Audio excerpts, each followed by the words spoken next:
Hello friends, આજે આપણે હમણાં દીપભાઈ ગોધાણીની ડાબી બાજુની ઉપરની અને નીચેની ડાપણ દાઢ કાઢીએ છીએ. આપણે તમને પ્રોસિજર બતાવશું. અહીંયા જો આ એમની નીચેની ડાપણ દાઢ જે છે ને એ જડબાની અંદર આખી ફસાઈ ગયેલી છે, એટલે ઉપર અને નીચેની દાઢ ચીપટી મારે છે. મોઢાની અંદર તમને બતાવું છું. આવી જાઓ, ખોલો, મોટું ખોલો. આ છેલ્લા ભાગમાં જે દેખાય છે ને મારું સાધન જાય છે ત્યાં, આ ખોલો, એ ડાપણ દાઢ છે. એટલે દર્દી જ્યારે ચાવે ને, બંધ કરો મોઢું, એટલે બટકા ભરાઈ જાય છે. સારવાર દરમિયાન કંઈ લાગે તો આમ હાથ ઉપર કરજો, બીજું કંઈ બહુ કંઈ ખાસ થશે નહીં. બરાબર? અહીં જાડું જાડું લાગે છે.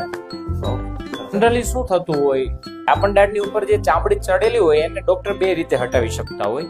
પહેલી પદ્ધતિ છે લેસર, જે આપણા પાસે છે, આપણે લેસરથી હટાવીએ. અને બીજી પદ્ધતિ છે બ્લેડ. આપણે અહીંયા કોઈ બ્લેડનો ઉપયોગ નથી કરતા, આપણે લેસરથી એમની ડાપણ દાઢની જે ચામડી છે એને હટાવીશું.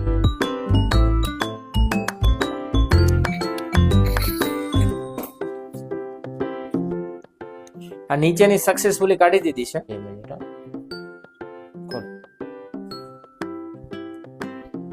જો આ ઉપરની કાઢી દીધી છે.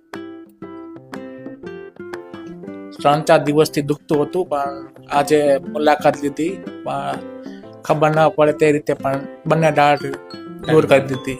ઓકે, આ થોડું બેરું છે ને એટલે બોલવામાં તકલીફ થશે, બીજું કઈ.